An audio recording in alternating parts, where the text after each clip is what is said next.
साथियों नमस्कार, मैं आर गोपाल सिंह एक बार पुनः अपने गुरपत क्लासेज में स्वागत करता हूं। मित्रों, हिंदी व्याकरण के अंतर्गत हमने वर्ण विचार वाला टॉपिक प्रारंभ किया है, जिसमें इससे पहली वाली जो क्लास है उसमें हमने भाषा का सामान्य ज्ञान प्राप्त किया। भाषा की उत्पत्ति कैसे हुई है, हिंदी भाषा का विकास किस तरह से हुआ है, कौन कौन से अपभ्रंशों से भाषा का विकास हुआ है। उसके बाद में फिर हमने पढ़ा कि भाई वर्ण क्या है, अक्षर क्या है, इन सब की जानकारी हमने इससे पहली वाली कक्षा में ली है और अब हम उसी कक्षा को आगे बढ़ा रहे हैं। इससे पहले हमने देखिए वर्ण क्या है और अक्षर क्या है, इन दोनों का अंतर भी किया था। एक बार मैं पुनः आपको उन्हीं बातों को दोहरा देता हूँ कि वर्ण में और अक्षर में अंतर क्या है। मोटा मोटा सा पहला अंतर है साथियों इसमें कि वर्ण भाषा का जो वर्ण है ये भाषा का लघुतम लिखित खंड है।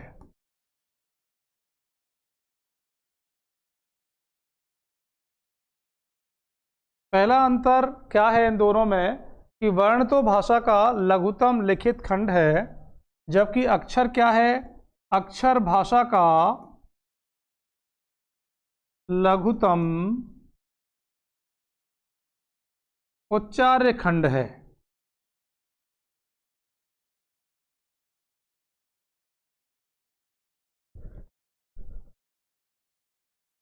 एक अंतर तो ये हो गया कि वर्ण भाषा का लघुतम लिखित खंड होता है, जबकि अक्षर भाषा का लघुतम उच्चार्य खंड है।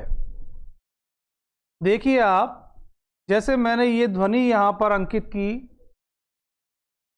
और इसके नीचे यदि मैंने हलंत लगा दिया तो अब ये लघुतम लिखित खंड है। इस ध्वनि का और कोई लघु रूप लिखित रूप में आपको दिखाई नहीं देगा।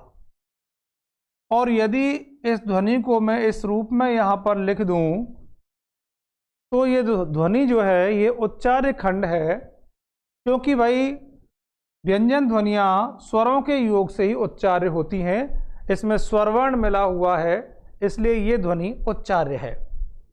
अब इससे एक बात निकल के आती है साथियों, जो दूसरा अंतर है इनमें वो क्या है, देखो कि भाई वर्ण जो है सभी स्वर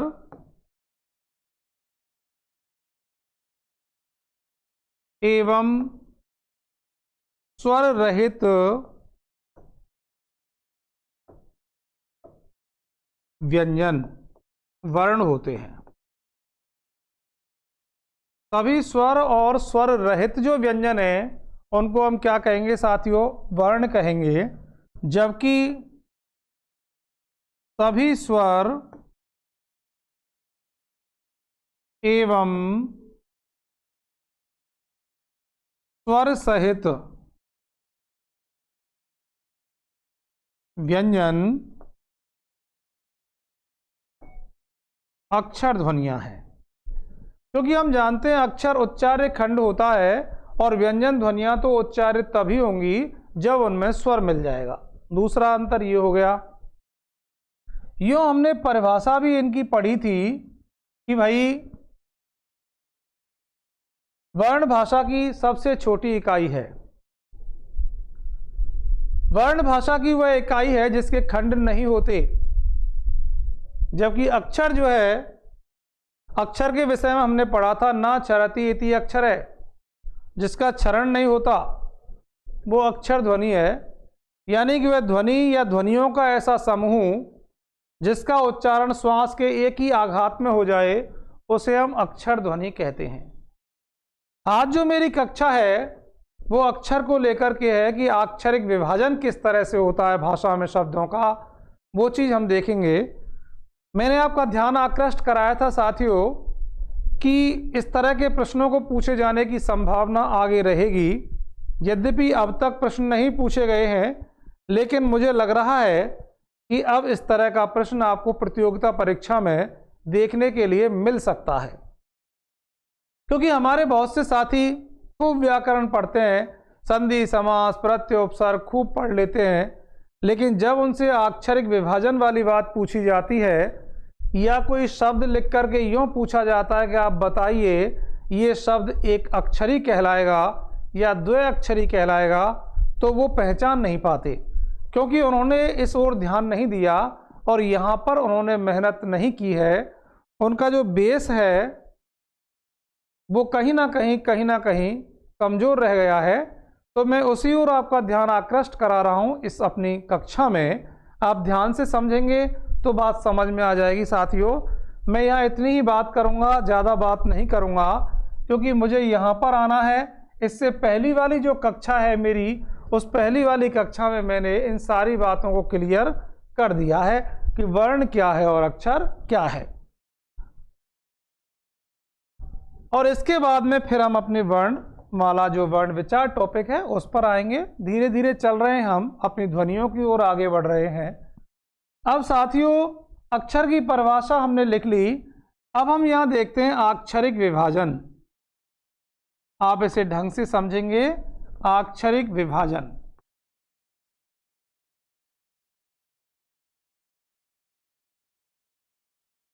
शब्दों का अक्षरिक विभाजन किस तरह से किया जाता है, यहाँ एक तरह से यही आपका छोटा सा टॉपिक बन जाएगा, अक्षरिक विभाजन।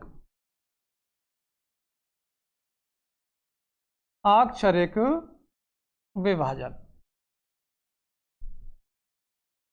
तो देखिए साथियों, भाषा में एक अक्षर वाले शब्द भी प्रयुक्त होते हैं, तो एक से अधिक अक्षरों वाले शब्द भी भाषा में प्रयुक्त होते हैं। एक अक्षर वाले शब्द एकाक्षरी कहलाते हैं, तो एक से अधिक अक्षर वाले शब्द अनेकाक्षरी कहलाते हैं। तो यहीं से शुरुआत करते हैं हम। आप नोट करते हुए चलेंगे कि भाषा में एक अक्षर या एक से अधिक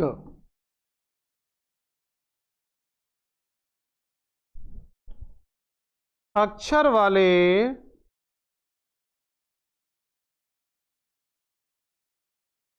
शब्द प्रयुक्त होते हैं।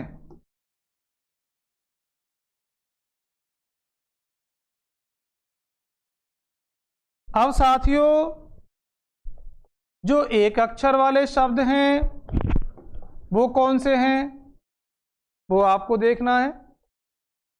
एक अक्षर वाले शब्द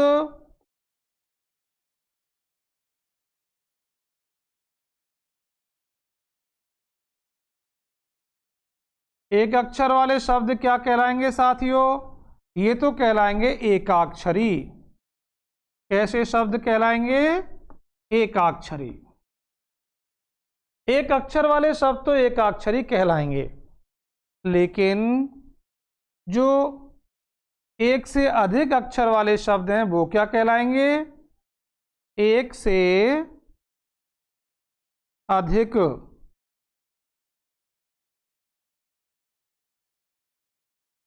अक्षर वाले शब्द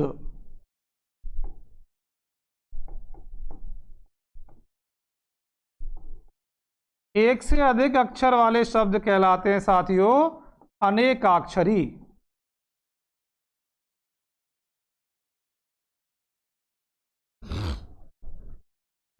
एक अक्षर वाले शब्द एकाक्षरी और एक से अधिक अक्षर वाले शब्द क्या कहलाएंगे? अनेकाक्षरी। अब निर्धारण कैसे किया जाए, शब्दों का अक्षरिक विभाजन कैसे किया जाए कि हम ये पता लगा सकें कि यहाँ पर ये शब्द एकाक्षरी है या ये अनेकाक्षरी है। जैसे मैं एक प्रश्न बना करके यहाँ बताता हूँ आपको, इस तरह से प्रश्न आगे पूछे जाने की संभावना रहेगी। मेरी इस बात को आप निश्चित रूप से याद रखना, देख लेना, आप इस तरह का प्रश्न निश्चित रूप से पूछा जाएगा। और यदि आप इस क्लास को नहीं देख पाएंगे तो आप इस तरह के प्रश्नों को हल भी नहीं कर सकते। देखिए आप, मैं एक प्रश्न बना करके बता रहा हूं आपको। प्रश्न है साथियों कि निम्न में एकाक्षरी शब्द का उदाहरण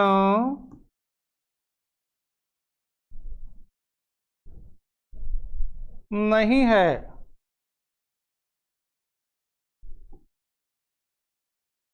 ये प्रश्न बन गया आपका। अब आपको साथियों विकल्प बनाने, देखिए मैं बना रहा हूं। एक विकल्प है राम, दूसरा विकल्प है स्त्री, तीसरा विकल्प है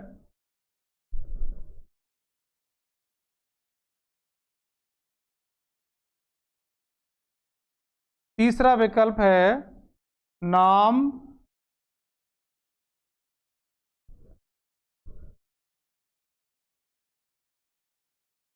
तीसरा विकल्प है नल, और चौथा विकल्प है जाओ। अब बन गया ये प्रश्न और इसका उत्तर आप बताइए। प्रश्न है कि निम्न में एकाक्षरी शब्द का उदाहरण नहीं है। विकल्प है राम, स्त्री, नल और जाओ।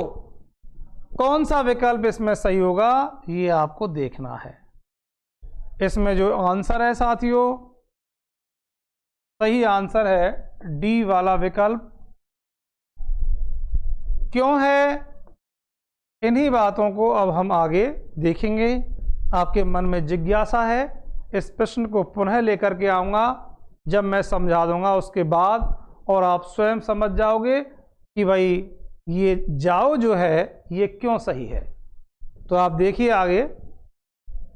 अब हम आगे बढ़ते हैं साथियों, क्यों है ये जाओ शब्द सही, इसकी ओर आएंगे। इससे पहले आप एक पंक्ति नोट करेंगे कि भाषा में बड़े से बड़ा जो शब्द होता है वो 5 अक्षरी हो सकता है। भाषा में एक अक्षर वाले शब्द एकाक्षरी कहलाते हैं, 2 अक्षर वाले शब्द 2 अक्षरी या द्विअक्षरी, 3 अक्षर वाले त्रिअक्षरी, त्रिअक्षरी, 4 अक्षर वाले 4 अक्षरी,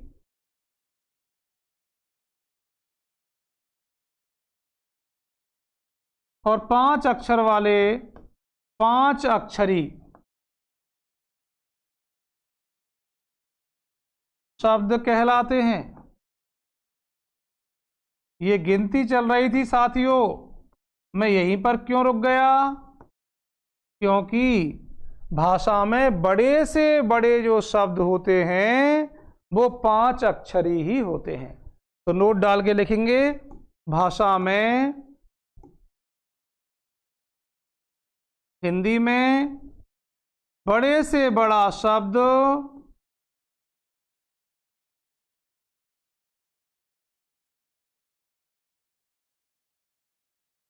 5 अक्षरी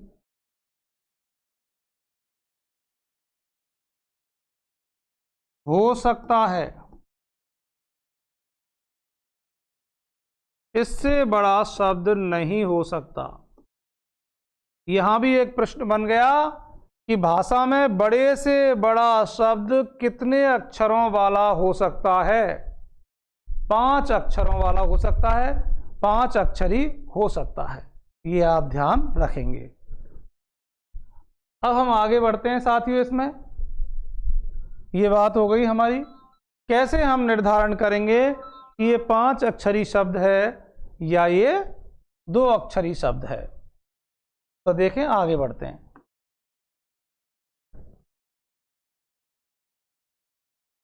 निर्धारण कैसे करें हम।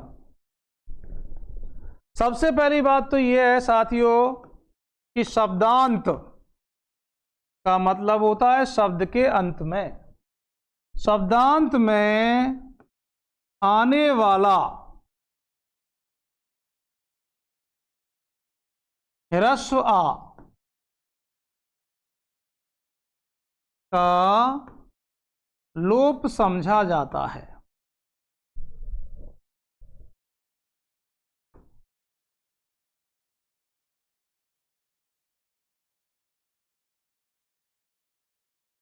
शब्द के अंत में यदि ह्रस्व आ रहा है तो आप समझेंगे कि ये है ही नहीं, क्योंकि अक्षर का मतलब होता है उच्चार्य ध्वनियां। उच्चारण में ये है ही नहीं। वर्ण विच्छेद करते हैं तब तो ये शब्द के अंत में आ नजर आ जाता है। जैसे मान के चलिए शब्द दिया गया है राम, इसका जब हम वर्ण विच्छेद करते हैं तो वर्ण विच्छेद इनका इस तरह से होगा। देखिए ये वर्ण विच्छेद हो गया। मैंने ये कहा है कि शब्द के अंत में आने वाला ह्रस्व आ उच्चारण में इसका लोप समझा जाता है। इसको समझो ही मत, ये अक्षरिक विभाजन का तरीका है। अब आप देखिए कि ये जो ध्वनियां शेष बच गई हैं आपके सामने जो लिखी हुई हैं, इनमें कौन सी ध्वनि ऐसी है जो उच्चार्य है? क्या इस ध्वनि का हम उच्चारण कर सकते हैं? नहीं, क्योंकि स्वर ही नहीं है। बिना स्वर के कैसे उच्चारण करेंगे? क्या इस ध्वनि का हम उच्चारण कर सकते हैं? नहीं, क्योंकि इसमें भी स्वर नहीं है। उच्चारण कैसे करेंगे? तो यहां जो उच्चारण के योग्य जो ध्वनि है वो ये रही, ये रही। इसका मतलब ये उच्चार्य ध्वनि है, और उच्चार्य ध्वनि को साथियों हम क्या कहते हैं? अक्षर कहते हैं। यहाँ एक अक्षर है ये, इसका मतलब एक अक्षर वाला शब्द है ये। इसे हम एकाक्षरी शब्द कहेंगे। कैसा शब्द कहेंगे? एकाक्षरी शब्द, एक अक्षर वाला है। इस एक ही बिंदु से आपका वो जो प्रश्न मैंने लिखा था उसका समाधान हो गया। मैं पुनः आ रहा हूं साथियों अपने उसी प्रश्न पर। ये रहा वो प्रश्न कि निम्न में एकाक्षरी शब्द का उदाहरण नहीं है। राम के बारे में तो मैंने अभी बता ही दिया आपको कि भाई राम जो है इन ध्वनियों के योग से बना है। ठीक है। स्त्री शब्द कैसे बना है साथियों? सा मिल रहा है ता में, ता मिल रहा है रा में, और रा में बड़ी ई। नल कैसे बना है साथियों? ना में छोटा आ है और ला में भी छोटा आ है।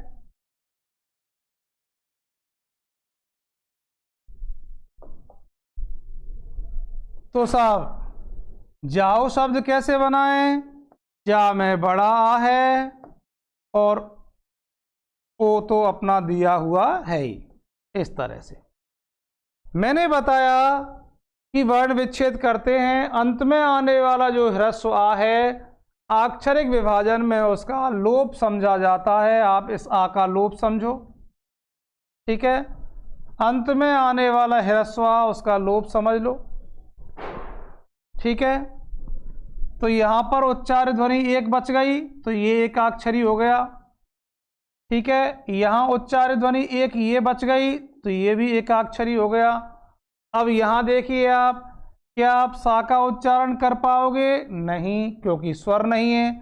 ता का उच्चारण कर पाओगे? नहीं, क्योंकि स्वर नहीं है। रा का उच्चारण कर पाओगे? नहीं, क्योंकि स्वर नहीं है। तो ये सभी ध्वनियां उच्चार्य किसकी सहायता से बनी है? किसकी वजह से बनी है? इस ध्वनि की वजह से। इसका मतलब एक ही ध्वनि उच्चार्य है जिसकी सहायता से, जिसकी वजह से ये अन्य ध्वनियां भी उच्चार्य हुई हैं। इसका मतलब यहाँ पर भी एक ही अक्षर है, तो ये भी एकाक्षरी शब्द का उदाहरण है साथियों। जाओ में देखिए ये जो आ है ये भी उच्चार्य है और ओ जो है ये भी उच्चार्य है। दो ध्वनियां उच्चार्य हैं, ये ध्वनि तो उच्चार्य है ही नहीं।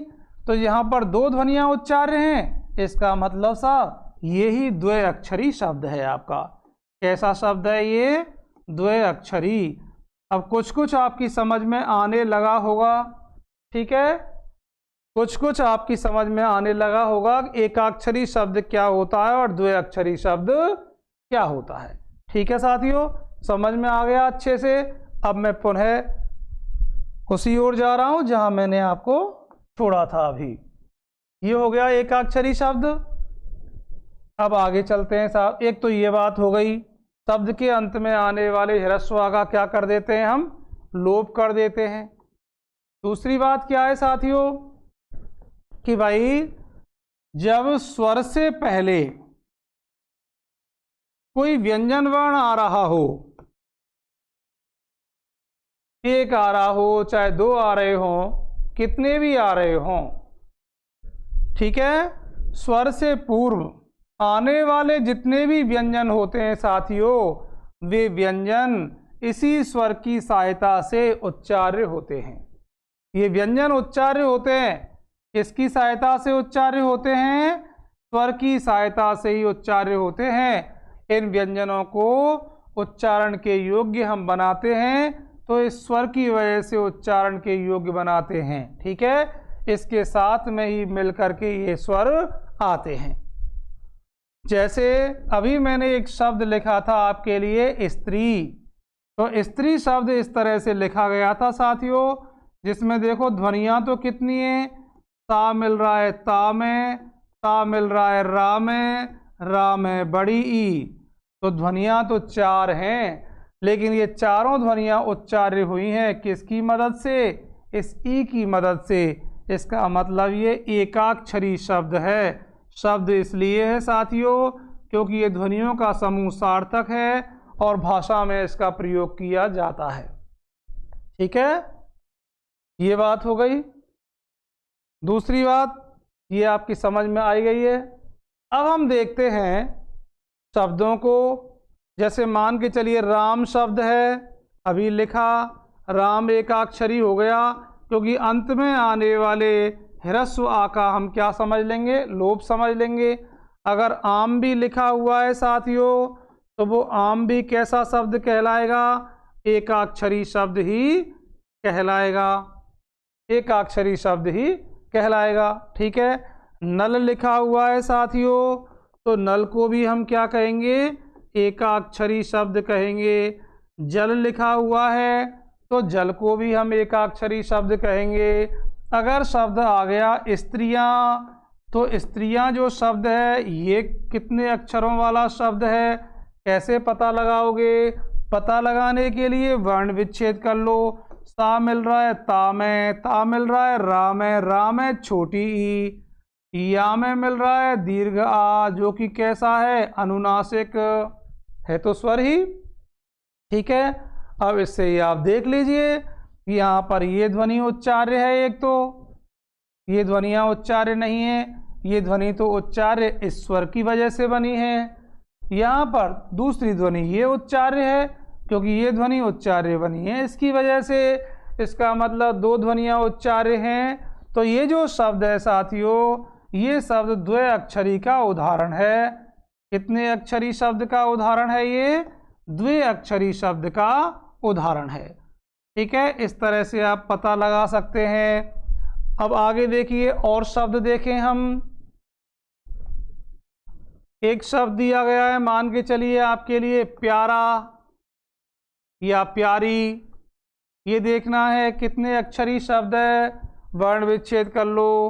पा मिल रहा है या में दीर्घ आ है और रा में क्या है, दीर्घ ई, दो ध्वनियाँ उच्चार्य हुई साथियों। इसका मतलब ये द्विअक्षरी शब्द है। कैसा शब्द है ये, दो अक्षरी शब्द है।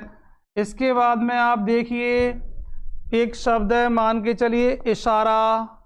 इसका पता लगाना है हमें कि भाई ये कैसा शब्द है, तो आप वर्ण विच्छेद कर लीजिए।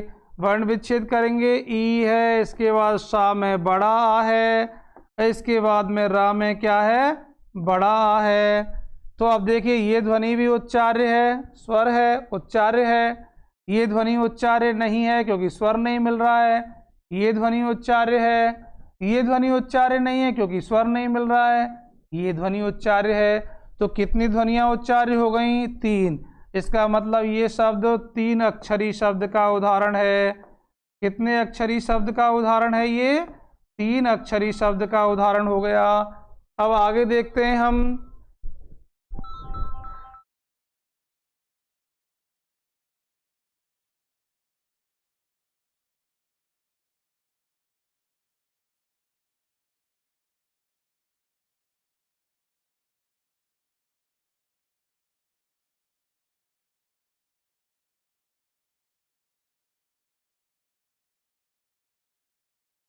अगला शब्द बहुत इंपॉर्टेंट आ रहा है आपके सामने, देखिए। शुद्ध वर्तनी में भी पूछा जाता है और यहाँ पर भी देखते हैं। एक शब्द लिख रहा है आपके लिए उज्ज्वल, और इसमें आपको पता लगाना है साहब कितने अक्षरों वाला शब्द है। पहले तो इस शब्द की वर्तनी देख लो, जो प्रतियोगिता परीक्षाओं में खूब पूछा जाता है शब्द उज्ज्वल। ठीक है, बना कैसे है वो तो चर्चा कर लेंगे आगे। यहाँ देखिए कितने अक्षरी शब्द है ये, वर्ण विच्छेद करो। उ, ये जा मिल रहा है इस जा में, और ये जा भी मिल रहा है वा में। वा में है ह्रस्व आ, और ला में क्या है? ह्रस्व आ। अब देख लिए शब्द के अंत में आने वाले ह्रस्व आ का क्या करेंगे साथियों? आप लोप कर देंगे। ह्रस्व आ का हो जाता है लोप। अब देख लो कौन कौन सी ध्वनियां उच्चार्य हुई। ये ध्वनि उच्चार्य है उ, ये ध्वनि उच्चार्य नहीं है, ये ध्वनि भी उच्चार्य नहीं है, ये ध्वनि भी उच्चार्य नहीं है। क्यों नहीं है ये तीनों ध्वनियां उच्चार्य? क्योंकि इनमें स्वर नहीं मिला हुआ है। ये तीनों ध्वनियां उच्चार्य बन रही हैं किसकी वजह से? इस आ की वजह से। ठीक है, तो एक ये ध्वनि उच्चार्य हो गई। इस आ का तो हमने लोप कर ही दिया। इसका मतलब देखो ध्वनियां तो कितनी आ रही हैं इसमें, लेकिन कितने अक्षरी शब्द का उदाहरण है ये? 2 अक्षरी शब्द का उदाहरण। तो आप लिख सकते हैं ये शब्द 2 अक्षरी शब्द का उदाहरण है। 2 अक्षरी शब्द का उदाहरण है ये। यूँ इसमें एक बात और बता दूंगा मैं आपको कि जब किसी व्यंजन वर्ण में 2 या अधिक ध्वनियाँ संयुक्त रूप में आ रही हों, तो जो अंतिम संयुक्त ध्वनि होती है वो अपने से पहले वाले स्वरवर्ण के साथ में मिलकर के ही उच्चारित होती है। खैर छोड़िए, यहाँ हमने पता लगा लिया ये 2 अक्षरी शब्द है। और देखते हैं शब्द दिया गया, जैसे मान के चलिए हमारे लिए कठिनाई, और इस कठिनाई शब्द के विषय में पता लगाना है हमें कि ये शब्द एकाक्षरी है, 2 अक्षरी है या 3 अक्षरी है। सबसे पहले वर्ण विच्छेद कर लीजिए साथियों इसका। हमने इसका वर्ण विच्छेद किया कि भाई का में क्या है? ह्रस्व आ। ठा में क्या है? ह्रस्व ई। ना में क्या है? दीर्घ आ, और अंत में है दीर्घ ई। अब देखिए आप, ये ध्वनि उच्चार्य है साथियों? ये तो है ही नहीं। ये ध्वनि भी उच्चार्य नहीं है, ये ध्वनि उच्चार्य है। ये ध्वनि उच्चार्य नहीं है, ये ध्वनि उच्चार्य है, और ये ध्वनि भी उच्चार्य है। आप देखिए कितनी ध्वनियाँ उच्चार्य हुई इसमें? 4 ध्वनियाँ। इसका मतलब ये 4 अक्षरी शब्द का उदाहरण है। कितने शब्दों का उदाहरण है ये? 4 अक्षरी शब्द का उदाहरण है। आगे देखते हैं, देखो कितनी अच्छी बात चल रही है जिससे आप अनभिज्ञ थे अब तक। अगला शब्द है, जैसे मान के चलिए शब्द दिया गया है अनिर्वचनीयता। ये शब्द दिया गया है, हमें पता लगाना है ये शब्द कितने अक्षरों वाला है। तो पता कैसे लगाएंगे? पहले वही वर्ण विच्छेद कर लो। आ दिया हुआ है, ठीक है। अब ये निर है, क्या है ये? निर। इसका उच्चारण इस तरह से हम कर रहे हैं, आ का उच्चारण अलग कर रहे हैं, ठीक है। निर का उच्चारण हम अलग कर रहे हैं, वच का उच्चारण हम अलग कर रहे हैं, वच का उच्चारण हम अलग कर रहे हैं इस तरह से, ठीक है। निये का उच्चारण हम अलग कर रहे हैं और ता का उच्चारण अलग कर रहे हैं। क्योंकि हम भाषा के विद्यार्थी हैं, जानते हैं निर उपसर्ग है तो निर का तो अलग से ही होगा। आ भी है, अ, निर, वच, निये और ता, ये अनीय प्रत्यय जुड़ा हुआ है यहाँ पर, ये वच है, ठीक है, ये निर उपसर्ग है, ये आ उपसर्ग है, ये ता भी प्रत्यय है, इस तरह से बना हुआ ये अनिर्वचनीय ता। अब इसमें थोड़ा सा समझ लेते हैं साथियों हम। देखो आ तो ये है ही, ठीक है। इसके बाद में आप देखिए आ के बाद में निर में क्या है भाई, मैं एक साथ लिख देता हूँ साथियों इनको। निर में क्या है देखो, ना है, ना में छोटी ई है, रा तो अपने आप में उच्चार्य है ही नहीं, क्योंकि रा पे क्या लगा हुआ है, हलंत लगा हुआ है, यहाँ पर लगा हुआ है ना हलंत, तो इसको मैं नहीं लिख रहा हूँ। वच में देखिए आप, चलो लिख दूँ मैं। वच में देखिए वा में क्या है, छोटा, ठीक है। और इसके बाद जो चा है इसमें भी क्या आ रहा है, छोटा। अब चूंकि ये एक अलग से शब्द सा हो गया है वच, तो शब्द के अंत में आने वाले ह्रस्व आ का तो क्या कर लेते हैं हम, लोप कर लेते हैं। इसको हम यहाँ यों भी लिख सकते हैं। जब इसको हम यहाँ यों लिख देंगे तो इस आ को तो लिखने की ज़रूरत हमें पड़ेगी ही नहीं। अगर हमने लिख भी लिया है तो उसका भी एक तरीका है। उसका तरीका ये है साथियों कि भाई अगर ह्रस्व आ के बाद में ह्रस्व आ रहा हो तो ह्रस्व आ के बाद में आने वाले ह्रस्व आ का लोप कर दिया जाता है। ये भी बात है जो नियम के रूप में है, ठीक है। फिर इधर देखिए आप, नी दिया हुआ है ये, तो ना में क्या है, दीर्घ ई है, और ये भी एक तरह से शब्द ही हो गया, ठीक है। इसके अंत में आने वाले इस ह्रस्व आ का भी क्या कर लेंगे, उच्चारण में लोप कर लेंगे। और ता में क्या दिया हुआ है, दीर्घ आ दिया हुआ है। जब आपको ये समझ में आ जाएगा कि भाई ये जो शब्द है किस किस तरह से बना हुआ है, शब्द के सही टुकड़े कर लेंगे तो पता लगाने में कोई दिक्कत नहीं आएगी। तो एक तो ये ध्वनि उच्चार्य हो गई, ठीक है। इधर यहाँ पर जो ना की ध्वनि उच्चार्य बन रही है वो इस ई की वजह से ही बन रही है, ठीक है। रा और वा की जो ध्वनियाँ हैं अगर हम देखें तो ये उच्चार्य बन रही हैं। रा की ध्वनि तो इस ई की वजह से उच्चार्य है क्योंकि इसके साथ में जुड़ा हुआ है ये खंड, ठीक है। वा की ध्वनि उच्चार्य हो रही है इस आ की वजह से। ह्रस्व आ के बाद में जब ह्रस्व आ आता है तो उसका क्या मान लेते हैं, लोप मान लेते हैं, इसलिए इसका हो गया यहाँ पर लोप। ना में दीर्घ ई है तो ये एक उच्चार्य हो गया, ठीक है। अब चूंकि यहाँ ये भी एक शब्द के फॉर्म में है, इसका मतलब आने वाले अंतिम ह्रस्व आ का क्या कर लेंगे, लोप कर लेंगे। ता में दीर्घ आ है, ये ता उच्चार्य हो रहा है इसकी वजह से, ठीक है। अब आप देखिए यहाँ पर जो उच्चार्य ध्वनियाँ हैं वो कितनी ध्वनियाँ निकल के आई, 1 2 3 4 और ये 5।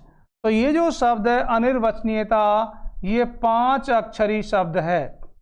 कितने अक्षरी शब्द है साथियों, ये 5 अक्षरी शब्द है, ठीक है। एक शब्द और देखते हैं, जैसे हम एक शब्द और आप देखिए, अच्छे से इसको देख लेना, पुनः देख लेना भले ही वीडियो को, तो ये समझ में आ जाएगा।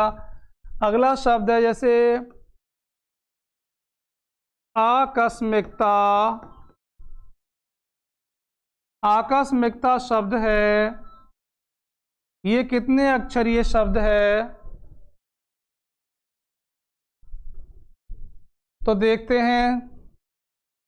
एक तो आ अलग से है, फिर है कस, फिर है मिक, और फिर है ता। इस तरह से बना हुआ है। तो एक बार देखते हैं इसको भी, आकस्मिकता या आकस्मिक। तो एक ध्वनि तो ये उच्चार्य हो गई, एक ध्वनि इनमें से का में जो है आ, उसकी वजह से ये ध्वनि उच्चार्य हो गई। एक माँ में जो छोटी है इसकी वजह से ये उच्चार्य हो गई, और एक ता में जो दीर्घा है इसकी वजह से ये ध्वनि उच्चार्य हो गई। इसका मतलब 4 ध्वनियाँ उच्चार्य हैं ये। तो ये 4 अक्षरी शब्द का उदाहरण है। कितने अक्षरी शब्द का उदाहरण है, 4 अक्षरी शब्द का उदाहरण है। एक शब्द और देखते हैं। एक शब्द दिया हुआ है साथियों, अनुनासिकता।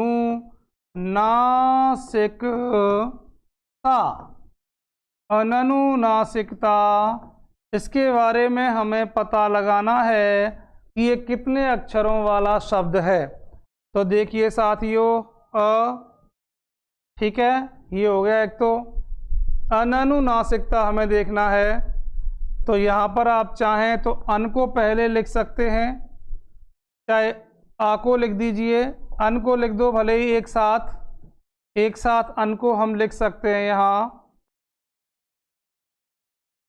अन, ठीक है, अन, फिर अनु,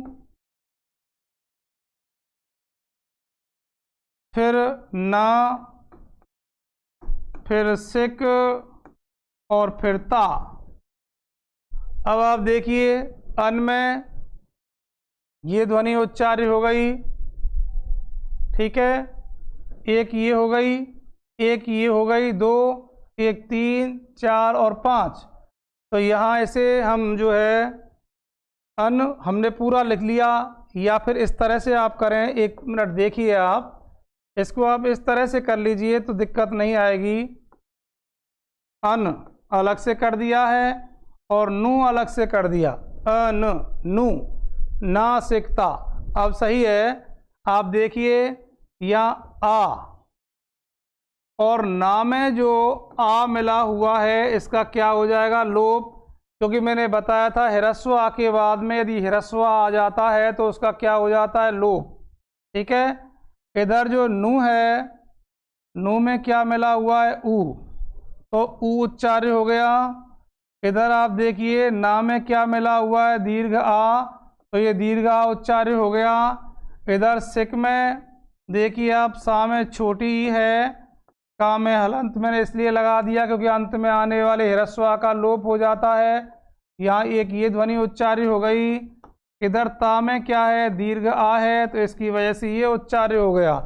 तो कितनी ध्वनियाँ उच्चार्य हो गई, एक तो ये एक ये 2, एक ये 3, एक ये 4 और एक ये 5। तो ये 5 अक्षरी शब्द का उदाहरण है साथियों। कितने अक्षरी शब्द का उदाहरण है, 5 अक्षरी शब्द का। तो इस तरह से साथियों ये अक्षरिक विभाजन होता है। थोड़ा सा प्रयास करेंगे तो निश्चित रूप से समझ में आ जाएगा। मुझे लग रहा है ज़्यादातर साथी इसे पहली बार देख रहे हैं, ठीक है, तो वो अगर इसे 2-1 बार देख लेंगे तो थोड़ा सा समझ में आने लग जाएगा कि किस तरह से हम शब्द का अक्षरिक विभाजन करते हैं। आप सभी को बहुत बहुत धन्यवाद साथियों। नमस्कार, जय हिंद, जय भारत।